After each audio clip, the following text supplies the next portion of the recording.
What's up everybody, Super Dorks fan here, and like I always do whenever I get a new car, I want to give you an in-depth detailed tour of this car, go through every single one of the features, go through some of the specs of it, and I want to give a shout out first to Saab Kyle 04 though. Of course, he's basically the inventor of these detailed videos, and I leave, he is the best at doing them, and he does them on just about every single car. I only do them on the cars that I own. I think I give a little bit of insight into what it's like to, own it as well through my in-depth take on it. But yeah, I just want to go through, I'll walk around the outside of it, the inside of it, and even give it a few revs and things like that. So yeah, I'll just get started here and show you the car. So we'll get started with a little walk around of it. And so first things first, it's the 2015 Ford Mustang EcoBoost Premium. This one is the 401A package, which has a few additional features. The 401A package adds the blind spot monitoring system, which I'll show you. It also gives you the 12 speaker shaker surround sound system with the HD radio, and then it also has the memory seats as well. So it's a pretty nice package, I think, overall. So first thing, front of the car here. So, all new for 2015, of course, and really looks great. I love the way it looks. One thing, a lot of people ask, how can you tell the difference between an EcoBoost or a GT? And the first way is up front here. So the GTs have little fangs that come down to the grille on each side, and they come down through the bottom part here, and so that's the way you can tell from the front end whether it's a GT or not. The EcoBoost and the V6 don't have that, and the way to tell between an EcoBoost and a V6, the base V6 doesn't have the fog lights down here that the EcoBoost has standard. You can get the fog lights as an option on the V6 with the higher trim level of the V6, but yeah, if it has fog lights, chances are it's probably an EcoBoost if you're just looking at the front. But anyway, so moving on to the rest of the front here, you have the headlights, of course. Their projection HID headlights is standard, xenons, of course. You have these little scallop LEDs that illuminate, and actually I can illuminate them with my key here, and you can see those light up. And that's a throwback to the 65 Mustang, which had little indentations in the metal right in front of the headlight. And so very cool that here at the 50th anniversary of the car, they've now made those as LEDs. Very futuristic, and I love that throwback. Then you have your marker lights down here, which are orange, and their turn signals as well. And then the fog lights down here are LEDs. And while we have this, sunlight's been coming and going, but now you can see in the sun just how bright this green is. This is the Guard Metallic is the color name for this one, and it's very dark green. At night it looks black. In cloudy days it looks more gray, but as you can see in the sunlight now, it really has a nice green shine to it, and I just love that. Obviously I'm a huge fan of Bullitt, the movie from 1968 with Steve McQueen, and that's what basically got me into Mustangs, was that chase with his 68 Bullitt Mustang fastback that was in dark Highland green. You can't get dark Highland green, but I feel like this is a pretty close match to dark Highland greens. That's why this was really the only color for me. And so yeah, but getting back, like I said, you have the LED fog lights, which is really nice, so then you have this front lip, which is really nice to have too. Is standard on all of them. They have that really nice front lip, so you don't have to go and add an aftermarket front lip. It just has it built in there, which is really nice. Of course, you have the pony emblem famously in the grille there. Love that. And one thing the designers were going for was a shark bite kind of nose to it, and it juts out forward, and you can even see like this body line here, how it extends out, and really gives it an aggressive look. This car in the details in person is when you really start to notice. Like when you look at it from this angle, you can see how that front grille juts forward, and it's really cool. That's something that doesn't photograph very well all the time, but when you look at it from different angles, you can really tell. It's very cool. Then the hood, lots of creases and indentations. I mean, you can see just how high those creases rise up in the hood there, and lots of great lines in this car. Another cool thing, if you ever see one of these with frost on the hood, the way they stamp the hood underneath, they have a pony emblem in the hood, so on a frosty day, when that's frosted over, you'll actually see the pony emblem on the hood. Just all kinds of really cool little details that they worked into this car. You can tell they really, I mean, this was a labor of love for the guys at, you know, Ford, that designed the men and women that put a lot of hard work into this car, and the details are really spectacular. So anyway, coming along to the wheels here, these are the standard premium 18-inch wheels, and there's a few options you can get for wheels, but so this is what the base, you know, the normal premium has this as standard, and these are all-season tires. They're 235/50/18, which you can see it's upside down, unfortunately. So they're Goodyear Eagles, asymmetric, all seasons. 235/50/18. You can get, if you had the performance package, those have 255s, and you know, you can get 19-inch wheels and 20s, I think, on the GT. So lots of great wheel options. It's one of the great things about Mustangs, is just how much you can customize them. Another way, now that we're coming along to the side of the car, that you can tell the difference between a GT and the EcoBoost and V6 is the GT always has a 5.0 badge here in the fender, and EcoBoost and V6s have no badges. I actually like not having badges, so I think it's a little bit cleaner looking. And the Bullitt Mustang from 1968 didn't have any badges on the side. It was totally badgeless, and so that's another reason why I like the way this looks. Another thing you can see is the body lines here as it extends all the way through, and then the fender juts out, and then the body line actually picks up on the back bumper there. Coming along to the side mirror here, the premiums have a little light in here that you can see. I'll actually illuminate it again with my key. When you hit the unlock button, you can kind of see that there. And I love the way they're designed. When you're actually driving this car, this little gap is actually really helpful, and so by having them extend out a little more, it eliminates a bit of a blind spot there. And so very smart the way they designed that as well. And so yeah, there's even a little like a double bubble kind of thing going on the roof here with different creases. And so, and then this one, all the Mustangs have the keyless access and the keyless start, whether it's a base V6 or a fully loaded GT, which is really nice. So they all get the same key, as you can see here, just a fob, very nice Mustang logo on it, and just has the lock, unlock, trunk release, and the panic button. If you have an automatic transmission, then you also have a remote start on the key here, but being a manual transmission, mine obviously doesn't have that. So anyway, getting back to the car here, you can see they all have this little side blade, side skirt too as well. It's made out of plastic, but it's a nice high quality plastic. I really like the way that looks. And coming along to the back here, same tire size in the rear, all around 235/50/18s. And then like I said, how this body line picks up that you saw back here, you have the fenders that jut out, and then boom, you have the body line that cuts right through the gas cap there to the back of the car, which is very cool. While we're talking about the gas cap here, it's capless, so it's, you know, Ford's been using these for a while now, where you know, you don't have to worry about a cap. You just pop it in, pop it out. And so while we're on the subject of gas, this car recommended to have 93 in it for the best performance, but you can put 87 in it if you want to. It just gives you a little less power, but doesn't hurt the car or anything like that. Coming along to the back end of the car here, this is one of the few cars that looks just as good, if not better, from the back end as it does from the front, in my opinion. So you have this fastback design that they kind of brought back here, all new for 2015. So that roof line extends into the trunk, which is very cool. And I mean, the trunk has so many contours to it with this part, and then you have a crease, and then coming down to the spoiler. The spoiler is something that gets deleted if you get the performance package. You don't get a spoiler, and you can just choose to delete that if you want. I actually like it though. I think it, you know, it blends in nicely. It's tasteful, and I like the way that it looks. So coming along to the taillights here, which are another masterpiece in my opinion. So here, I'll turn on the lights again, and that's one thing, when anytime you hit the unlock button, those all illuminate. You can watch my night features video to see how this car looks at night.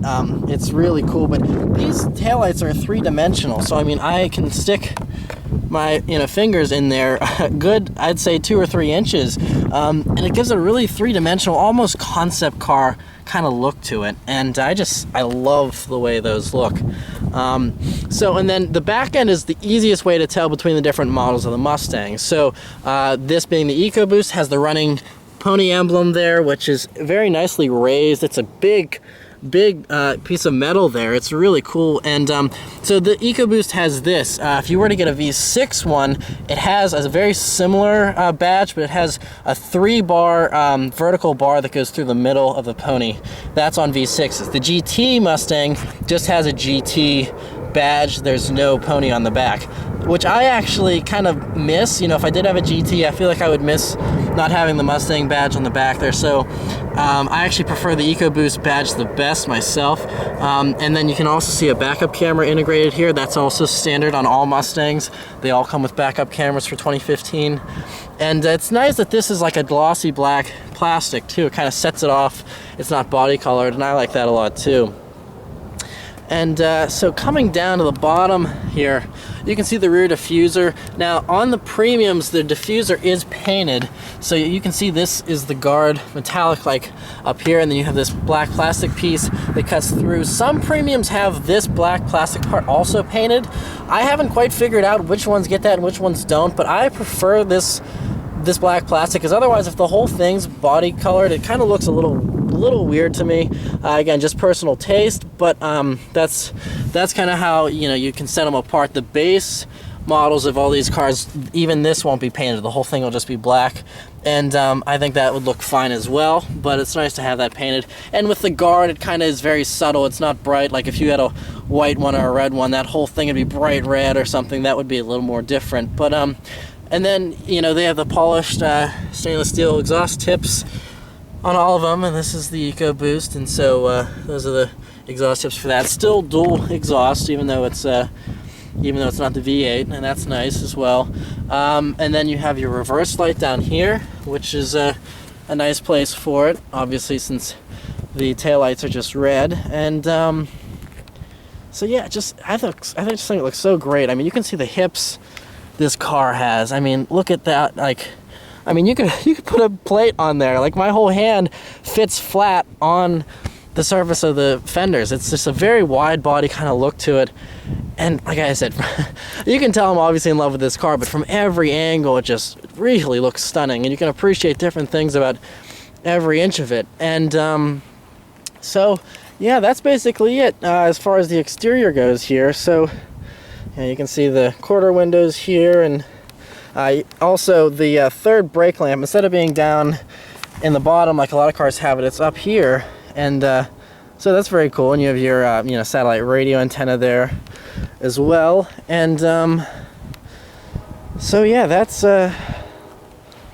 basically it as far as the exterior features go. Like I said, I love it. I think it looks great. Just with all these different body lines. You can see this one here, and really just spectacular looking. So pop the trunk. There's a lever here in the usual spot for most cars, and it'll beep at you to let you know that you left the car and the key is no longer in the vehicle. And so this hood is a little tricky because the opening, it doesn't open very much. I mean, luckily I have very small hands, but if someone with really, more chunky fingers, I think they'd have a hard time getting their fingers underneath here because there's really not much room. So right in the middle of the hood here, you'll feel a little bit of a latch. It's pretty cold out, and actually it almost takes 2 fingers. There we go. And there's no hood dampers. It's still an old school hood prop. So let me get this hood up, and then I'll give you a little look around the engine. Alright, so now that we have the hood up here, you can see the EcoBoost engine. So it's the 2.3 liter inline 4-cylinder engine with a twin scroll turbocharger. And this engine puts out 310 horsepower at 5,500 RPMs and 320 pounds-feet of torque at 3,000 RPMs. So it's a very torquey motor, and you can watch my driving review video that I'll be doing very soon here, and I'll give all my driving impressions there. But it's a really great motor. I love it so far. So as you can see, turbo is right down there. And you can see the EcoBoost plating on there. Battery is under there, covered by the shroud. And as you can see, I mean, lots and lots of room to work in here. I mean, you can see just, I mean, obviously this engine bay was built for a V8, so when you put a little 4-cylinder in here, you just have a ton of room. So, I mean, it makes it very easy to work on, that's for sure. And while we're talking about the engine, I'll also go over the fuel economy. So this car, the EPA official estimates are that it gets 22 in the city and 31 on the highway for the EcoBoost with the manual transmission. So it's a combined rating in mixed driving of 26 miles to the gallon is what they're quoting it as. So far, I only have about 720 miles on this one. And so in my driving so far, the first tank was 87 gas, all highway. That tank, I averaged about 28.5 miles to the gallon. This tank is 93, which should be getting better gas mileage, but I've been doing mostly city driving, and my average has been right around 25. So, and I think, you know, as the motor breaks in, once it gets over 1,000 miles and it's fully broken in, I should get slightly better gas mileage as well, but it definitely varies, you know, depending on your driving style and where you're driving and things like that. I mean, it's not a light car either, so I mean, that little 4-cylinder has to haul around 3,500 pounds for the EcoBoost here. The GTs are closer to 3,700 pounds, so definitely not a light car, but it does an amazing job for the small little engine that it has. While it's running here, I'll give it a few revs from the front and from the back. Obviously, like I said, it's on break-in, so I can't rev it extremely high, but I'll at least give you a little bit of an idea of how it sounds from the front and from the back.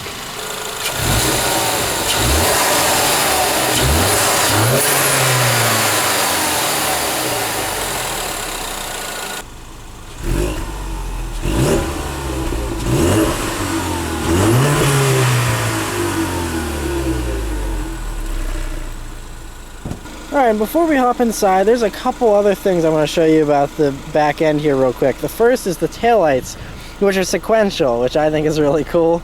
So when you have the turn signal on, for left turn, obviously, it does the sequential thing, which I love. I don't know, just cool little features like that. It's nothing huge, just, you know, some people might even think it's gimmicky. I love it though. I think it really makes it unique, and it just gives it a cool little flavor, you know.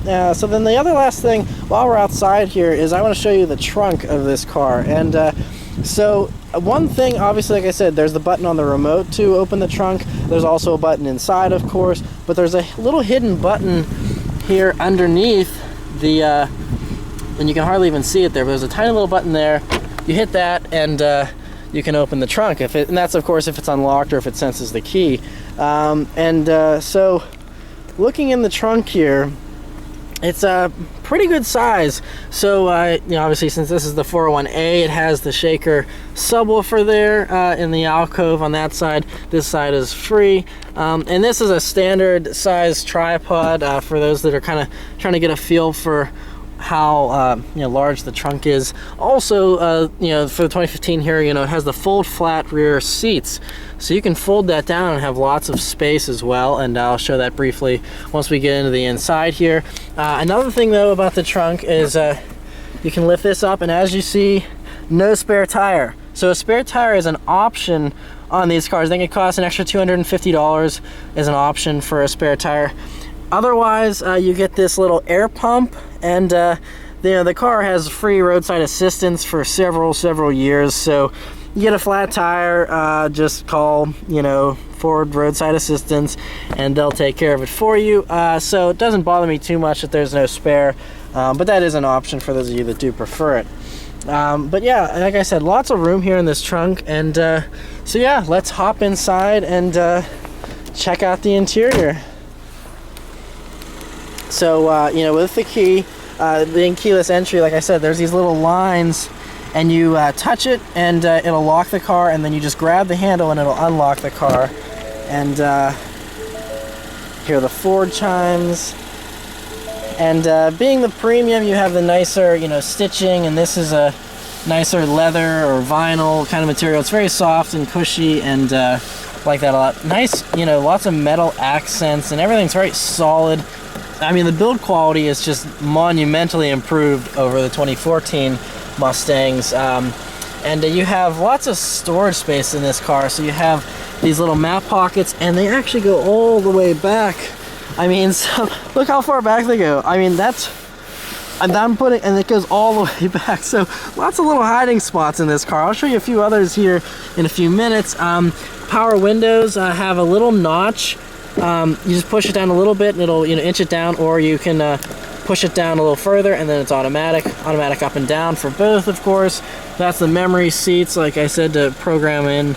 And then these are illuminated in here, and there's lots of other illumination. This door sill plate is also illuminated here. On the premiums only have that ambient lighting and illumination. Seats in this car, leather obviously. As far as safety goes, you have side airbags in the seats here, and you also have a side curtain airbag in the headliner. And then obviously these are power lumbar and power bottom part of the seat. The top part of the seat, no matter how nice your Mustang is, you cannot get a power rear or a power top part of the seat here. So it's still a manual lever, and that makes it easier though for people getting in and out of the back seat, because you can just pull that and it goes forward. And so I'll hop in the back seat here in a few, but in the meantime, just wanted to show you that. So let's hop inside. You can see the pedals are metal here, which is very nice as well. I mean, the leather, everything with the contrast stitching and the perforation, it's very, very nice. So, hopping in here, turn off the turn signal for you guys. So, this is the interior. And it's just, again, leaps and bounds above the previous generation. Just so nice. One thing, if you are a Mustang owner of an older generation, these brows on the 2013, obviously that's a throwback to the original, and these are a lot lower. And I feel like I'm sitting up a little bit higher in this car than I feel like I sat in the 2013, and you have a much better view forward, I think. You still have a long hood there, as you can see, and it's great when you're driving around, because I'm at eye level right now with the camera, and you can always see those bumps there in the hood. And it's a long hood to look over, but it's a very cool sensation.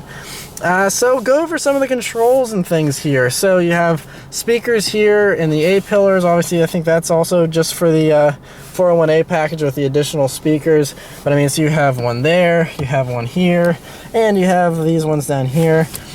So 6 on this side, you have 6 on that side. I believe you have 1 up here. I think that's the speaker grill there. You have 2 in the back, and then the subwoofer. I think there's a couple others too. I lost count, but 12 speakers in total here for the 401A. And so we'll just go through everything here. We got the headlight controls here, for all the different modes. There's automatic headlamps on these, fog light switches there. This is your interior dimming switch for the gauges. Obviously, you have the tachometer here. These are electroluminescent too, so when you turn the car off, the gauges turn dark, which is very cool. You have the color screen in the middle there that has all kinds of configurable things. I'll get to that in a second.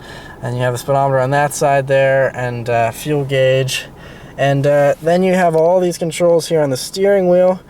This one on this side controls this little screen up here. You have your cruise control switches here. You have your voice commands. This is for Bluetooth, picking up and hanging up the phone, and then muting the audio or doing voice commands. So it'll... Please say a command. Cancel. Canceling. That'll go away. And then, you have your volume and skipping tracks over on this side here. And so very nice. And this wheel is it's leather wrapped. It's a cushy soft. You can kind of see I'm like pushing in. It's a very soft, plush feeling steering wheel. This is very solid feeling. Everything just has such a higher quality in these. Just very, very beautiful, really. And the wheel is another thing for previous Mustang owners or people that have driven them. The wheel is smaller. The steering wheel feels smaller and still, retro looking and stuff, but not quite as large as the previous generation. And then you have, your turn signal stock, of course, and you have the windshield wiper stock there. And so this little screen here, I'll go through it briefly. In my night features video, you can see me going through all the different kind of gauge colors that you can do, but so I'll just start from the very beginning. So there's gauge modes is the first thing, since this is a turbocharged, EcoBoost model, you have boost and vacuum. That would probably be, I don't think that would obviously be on the GT. You would just have oil temperature or something instead. But you can, hit it right on the steering wheel button here, and it'll bring up a full gauge, and you can kind of see it's moving, and it's very nicely animated and just looks really cool. And then you can have the same thing for, any of these other gauges that you want. It'll give you all of them. And then you can continue to scroll down. You have a distance to empty meter, tire pressures, and then back to the top here. So that's all the different gauges there. And then trip and fuel. So this will actually, whenever you're driving, that center part turns green, and it'll give you some information there. It's kind of like a real-time miles per gallon. That's my average, and then it'll say how many miles you have left. You hold OK to reset it. Like I mentioned earlier, this tank was primarily city driving, which is why it's lower. On the highway, even during break-in period, I was still getting, close to 28.5 miles per gallon on the highway, and that was with 87 gas.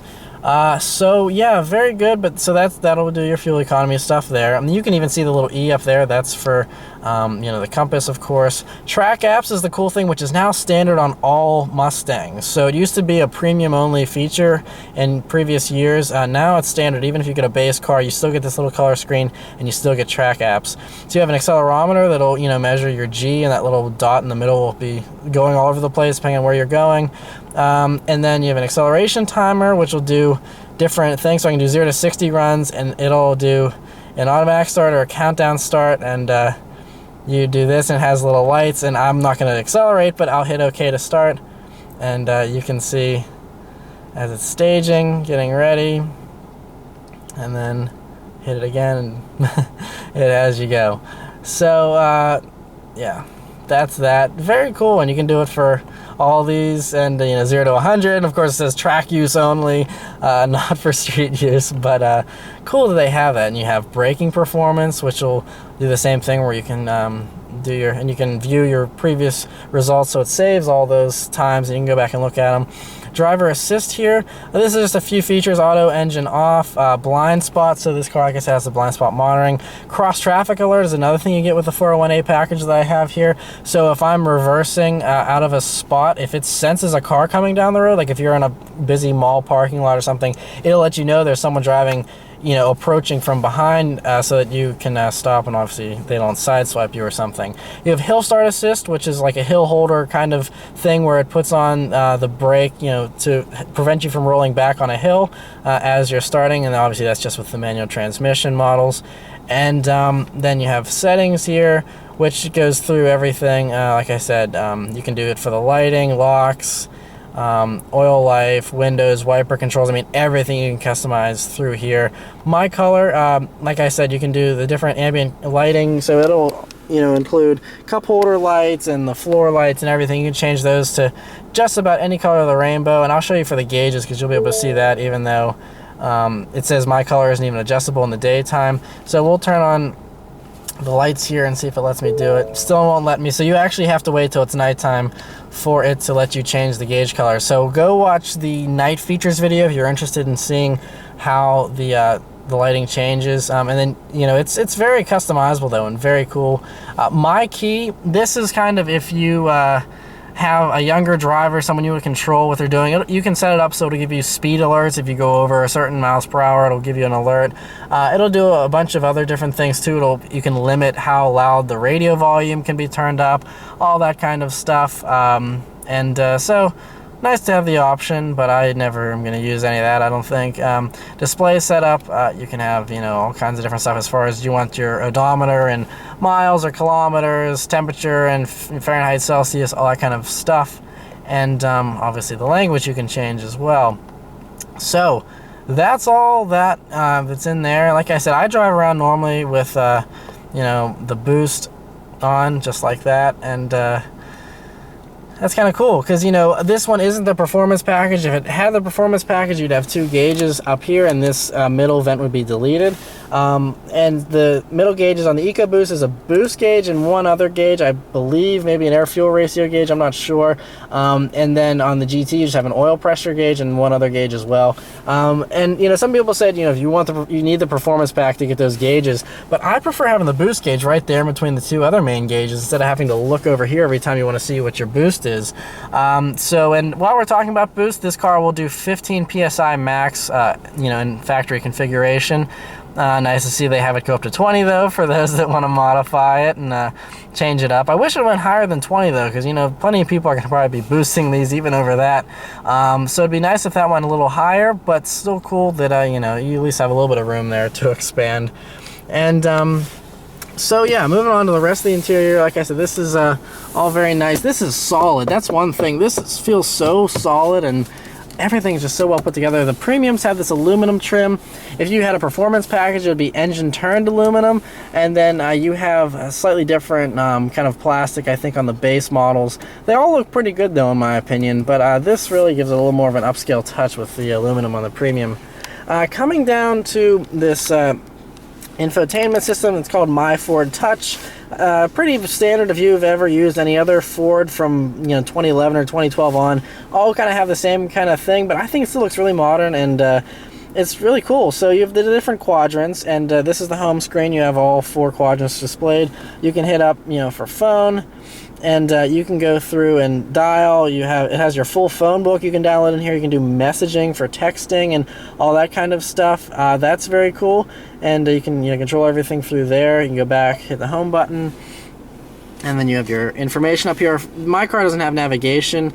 If your car did have navigation, then this is where it would display your map and all that kind of navigation stuff. But for mine, it's just obviously as a calendar, and pretty useless in that quadrant. But it's nice to have a compass at least. The climate one is over here, and you know, as you can see, you can even control things without going into the different quadrants. I can just hit this if I want heated seats, and it'll turn on, and then, you know, turn it off. But you can have all the different controls here. Now you have controls down here for a lot of the same functions. The only thing you have to go into the screen for is if you want to, you know, specify where you want the airflow directed, because that's obviously just a little display there. You can do it that way.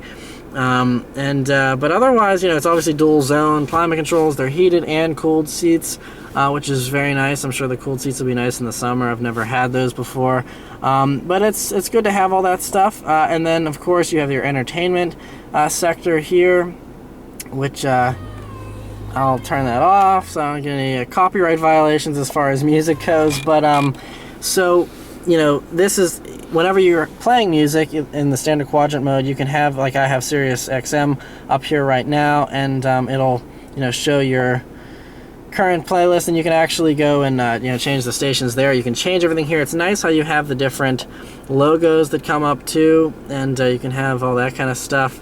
And then you can have direct tune and browse. There's all different kinds of ways you can go through that kind of stuff. AM, FM, of course. This one, being the 401A, has the HD radio as well. So in addition to just showing you the station, it'll also eventually come up, as you can see there, with the information for whatever song you know, is being played at the current moment, and you have 6 presets for that. You have CD, of course. It's a single disc. There's a little tiny slot here. It's very well hidden. That's where you put the CD in. And then you have USB. You can put in a USB stick, you know, either in the USB jack there. There's also one in the center console.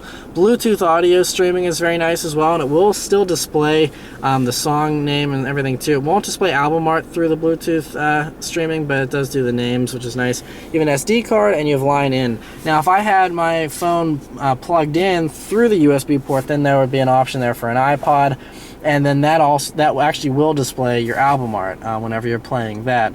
So that's really nice to have. And as you can see, obviously, you have a do not disturb button here, which is if I'm driving and I don't want the notifications coming through the car, I can hit that, and they'll just be on the phone, and I'll still get notified there. But this is, you know, obviously if you don't want to be bothered through the entertainment system here. Clock and temperature up there, of course. And so that's it for that. There's settings here that you can change. And this, I'm not sure if this is all premiums or if it's just the 401A as far as how much you can customize this. I believe it's all premiums though.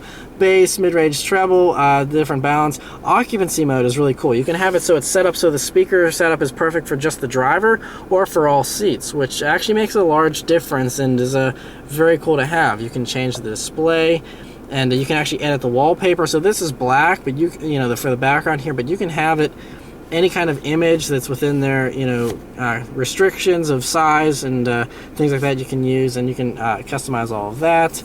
That's sound again, that's clock, of course, vehicle settings as far as your backup camera, your health report. You can have valet mode turned on, other general settings for all that kind of stuff, and help there. And so that's that. Other buttons here, so you have your skipping for the audio tracks here, the source, and then the eject for CD. That's the power mode for the radio. Like I said, CD goes in here. These knobs are very nice, you know, heavy aluminum. There's tune and volume. I always was thrown off when I first, you know, the first day or two I was driving this. I kept wanting to push this, but that won't do anything. This is the power button over here, so this is strictly a knob. There's no button in there. Then you have climate control down here, of course, as well, which is a lot easier to get to than just touching the screen, I think. And so you have these little rockers that go up and down for the different temperatures, and fan speed here, and of course everything else you see there. Then the premiums get these toggles. If you don't have a premium model, then you'll just have 3 buttons here instead of the 4 switches. You have the engine start button, which is on all models, base or premium. But these, the way they're activated is you push up on them and they stay up. You can't push down on them. They just go up and they stay up, and then you turn them off. That one's for the hazards, of course. This is for traction control, turning it off or on. This one is for steering mode. This one, it doesn't stay up, but that's different steering feel. So as you can see, I hit that and it'll come up on here that I can do normal, I can do sport, or I can do comfort. Now comfort means the wheel turns a lot easier. If I were to go up to you know, normal, it's a little bit heavier, and then you go up to sport and it's a good amount heavier, and that's really evident obviously when you're driving. Very nice to have that as well. This last mode here is for the driving modes, which is a premium only feature. The steering modes you actually do get on the base models. It's just a button instead of a rocker, but the driving modes is only on the premium. So you flip that up and there's different drive modes. Now there's normal, there's Sport Plus, which gives you a little bit more leniency on the traction control, I believe, and the stability control still has everything on, but it just kind of gives you a little bit of a wider safety net. And then there's track mode, which, as you can see, then turns off traction control completely. I think you still have maybe very slight stability control, but you know, it's pretty aggressive mode. And these driving modes, what they do is it'll automatically change the steering weight, which just got a lot heavier now that I'm in track mode. The throttle response is quicker as well, in addition to the different stability mode programs. And then there's also a snow and wet mode, which will you know, delay your throttle response, so you have more gradual acceleration, all that kind of stuff to kind of help you out in the snow, which I'll be testing this winter here in Pittsburgh. But very nice to have all those different modes. I thought that was a really cool feature of the premium, one of the reasons why I wanted to get the premium. Then you have a power outlet down here that says shaker for the shaker stereo, and you have the USB jack here, which is actually a quick charge USB jack. So if you plug in your phone, it charges faster than a standard USB jack would, which is nice to have. And then you have this little tray here, and you know, it's rubber, so it pulls out and you can clean that out very easily if you want to. There's Sync by Microsoft there in chrome around the shifter. 6-speed manual, of course, and it's, you know, very well defined gates here as I put the clutch in and shift. Very notchy and just very precise. So much better than the 2013 and 2014s in my opinion. For reverse on these ones, there's this little ring. You pull up on it and over. And while we're in reverse, you can see the backup camera that I was talking about earlier. Doesn't have rear parking sensors. That's an option. But I feel like the backup camera is enough. That's all you really need. So nice to have that. And then you just pull it out and you're good. So that's that. Another little storage compartment that I forgot to go over briefly is there's this cool little sunglasses holder over here that comes out, and you know, you can fit normal sunglasses in there, and they fit in there perfectly. Just all kinds of cool little cubbies in here. that are hidden, and very cool to have that. Cup holders, 2 of them here. It's a little bit off to the right, as you can see. The shifter is here, and then they're a little bit off to the side here, which is nice because you can actually shift, and then you can have a drink there, and you're not bumping into it really, unless you have really wide arms. But nice to have that set off. Again, they just put a lot of thought into all the little details of this car, and it's really nice. Obviously, e-brake, very nicely leather wrapped. This is the center console, nice and soft. And it's large. You can fit a lot of stuff in there. That's where your SD card slot is, another USB jack, another power outlet. You have a change holder there on the bottom of it, and it's rubber, and as you can see, it has a little tab. You can pull it out as well. And there's even a little pen holder. Again, I've never seen that on a car ever, I don't think. And that's helpful though, because if you need to write something down, you need to have a pen on you at times, you can just have it right there and you're good to go. So very nicely done, and really like that a lot. This one being the premium, other options that it has here, it has the home link for opening your garage door. Microphone is up here for when you're talking Bluetooth and stuff like that. Dome lights, simple little buttons there. And auto dimming rearview mirror as well. And as you can see, very good view out of the back there. That's another really nice feature. One other little thing I want to highlight here is the Mustang since 1964, which is in aluminum and it's engraved. It's very, very cool looking. Obviously, being the 50th anniversary of the Mustang, very cool to have that. Another thing here, so glove box, nice size, and then there's also another little additional cubby here that I'm trying to pull it down. There we go.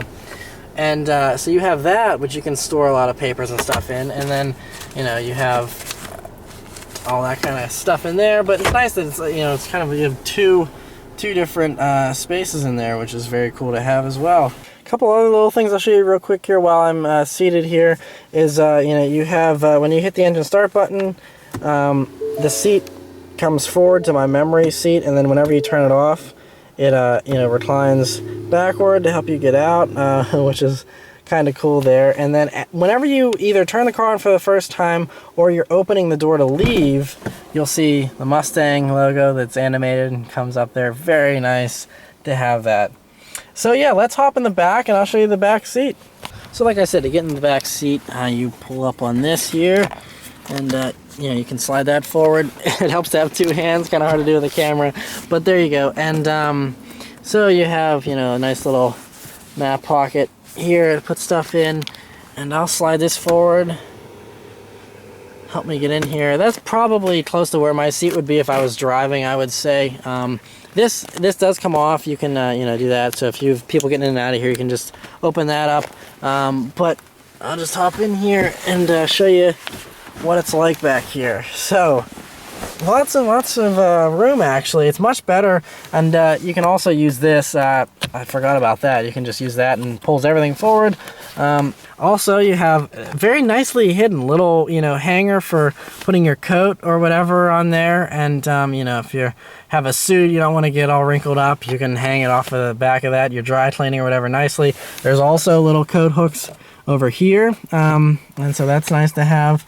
And the windows are kind of small. You don't see out too much. Another thing is, so I'm 5'9", pretty thin, smaller guy, but I have pretty good room here. I mean, I would probably recline this back a little bit if I was driving, but I mean, I have a good amount of space here because there's this like cutout in the seat where it goes in, and so you have more room there than you did in previous generations. So they actually managed to improve the leg room in here slightly. The seats are also like deeply dished, kind of buckets in the back. Obviously just 2, you can't fit a third person back here, but very comfortable. They have their own little side bolsters here, and they're very nice seats. And so it's a really nice back seat. I love it. The only thing is, though, being 5'9", I'm short, and I really don't have like any headroom. Like my head is literally, that's me. I'm up against the glass right there. So it's not a lot of headroom, but obviously this is the fastback design. That's a sacrifice that you make. So just keep in mind, anyone, I mean, like I said, I'm 5'9", so, and my head is against this window. I can sit up comfortably, but my head is like right up against it. So anyone over 5'9", will not sit comfortably back here. I can definitely say that. You would have to be kind of hunched over a little bit or kind of leaning forward, although you don't get much more headroom. They do have a little cutout that you can actually see, you know, where this kind of gets cut out so that you can put your head up to the glass, because if you had it up against the headliner, you'd have even less room. So it's nice to have a little bit more there. They tried to help you out as much as possible for taller back seat people, but clearly this is the type of car that you don't put back seat, you know, you don't put a lot of people in the back seat too often. Little kids will fit back here just fine, or anyone that's, you know, on the smaller side. Like I said, I'm 5'9". I just barely fit back here comfortably. Leg room is no problem. It's just, you know, if you have a longer torso or something, then you're going to have an issue with headroom in here if you're driving for long distances. But sitting as I am now, I could comfortably ride like this all day. You know, so just beware if you're over 5'9". You kind of got to watch that.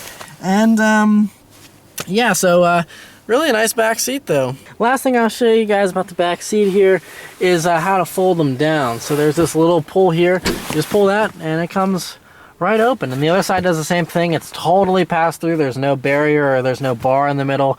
The whole thing is wide open, and so that really helps, you know, because these fold just about flat, and you can fit lots of stuff in the back here if you need to put anything long in. And then to close it up, you just push it hard and it stays put. So very nicely done. So yeah, guys, that's just about it.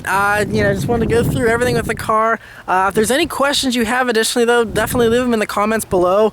You know, and I can do them in future videos or just answer in the comments if it's easy enough to type out a response.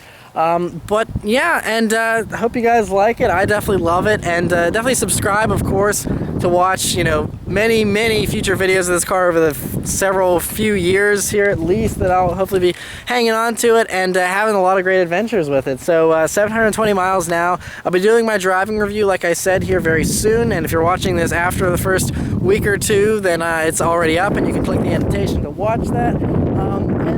So yeah, it's a great car. I love it, and yeah, it's gonna be fun. So yeah, thanks again, and for watching, and for those of you that contributed to the funding campaign, again, thank you so much. So yeah, thanks for watching, guys, and I'll see you next time. Take care.